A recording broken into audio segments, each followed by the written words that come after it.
नमस्कार भैया लोग, हई का सुनता नहीं हो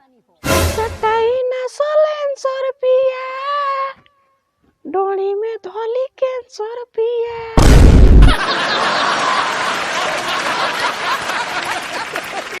अरे दादा रे दादा, हम तो जानत रहनी खाली सिगरेट पियला से शराब पियला से कैंसर होला।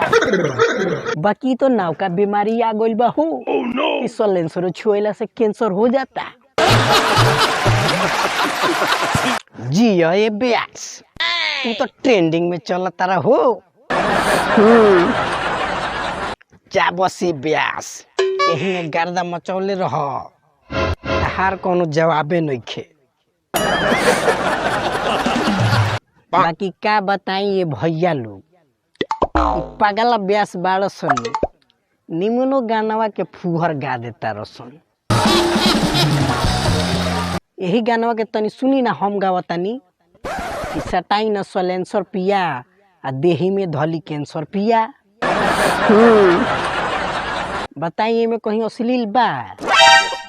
कितना साफ सुथरा गीत बा।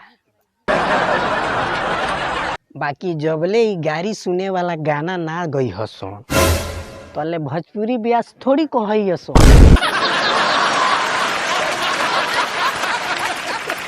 इनका लोग के बारे में कितना बताई हम, बस इनका लोग के कही टारगेट बा कि फुहर गाई एकदम न्यू वर्जन के गाड़ी सुनी। बताई जब ये लोग गाना सुनी तो गाड़िए नु दी। यह गानवा हम गनी ह कितना बढ़िया लागल हो, केहू गरिया ये गानवा के। बाकी ई लो तो खाली अश्लीले में भुलाइल बाड़लो आ लुभाइल बाड़लो। एकदम अश्लील गा के आ दिल रहता रलो, आ जब गाड़ी सुनता रलो तो मुंह चोखा क लेता रलो। साफा भोजपुरी के नाश क देले बाड़लो। हम तो इतने कहब ये भाई, गावलो लेकिन निमन से गावलो।